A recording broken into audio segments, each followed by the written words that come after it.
در ناحیه وسیع بخشیده به روز جوانان تاجیکستان ماهواره جوانان تحت عنوان جوانان عضو یک عائله آغاز یافت. این همایش نزد میدان پرچم تاجیکستان در شهرک زحمت آباد از استقبال این جوانان دلیر و وطندوست که بعد ادای قرض شهروندی خود به زادگاهشان با سری بلند نزد پدر و مادر برگشتند شروع گردید. اشتراکچیان همایش این جوانان صادق به وطن را با مهر و صداقت بلند پیشواز گرفته با آنها تحسین و آفرین خواندند. همایش بخشیده به ماهواره جوانان در ناحیه وسیع با ابتکار بخش کار با جوانان و ورزش راه اندازی گردیده. مدیر بخش کار با جوانان و ورزش در چنین محیط ایدانه به این مناسبت جوانان ناحیه را صمیمانه تبریک نموده در سمت سیاست دولتی جوانان میnnتداری خود را از دستگیری های حکومت جمهوری تاجیکستان بیان داشتند.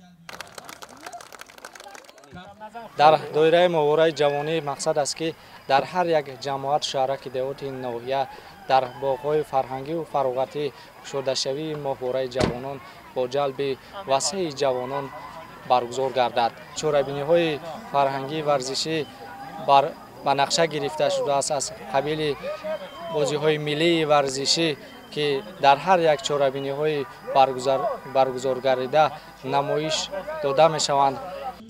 در این چوربینی برای اشتراک و سهم ارزنده گذاشتن در تطبیق سیاست دولتی جوانان در محل از نام بخش کار با جوانان و ورزش با یک چند نفر سپاسنامه ها تقدیم کرده شدند. قسمت فرهنگی چوربینی با برنامه رنگین کنسرتی عبارت از سرودهای ترنمگر زیبایی و موضوعهای وطندوستی جنبش گردید. در سمت ورزش باشد در این روز بخشیده به ماهواره جوانان در مکتب ورزشی رقم 2 شهرک زحمت آباد مسابقه کشادی ورزشی از روی نمود گوشتنی ملی برگزار گردیده. در آن از ناحیه کلوب شمسدین شاهین و واسه گوشتنگیران نورس اشتراک نمودند. در جنبش از نام بخش کار با جوانان و ورزش والیبال با سپاسنامه ها قدر کرده شدند.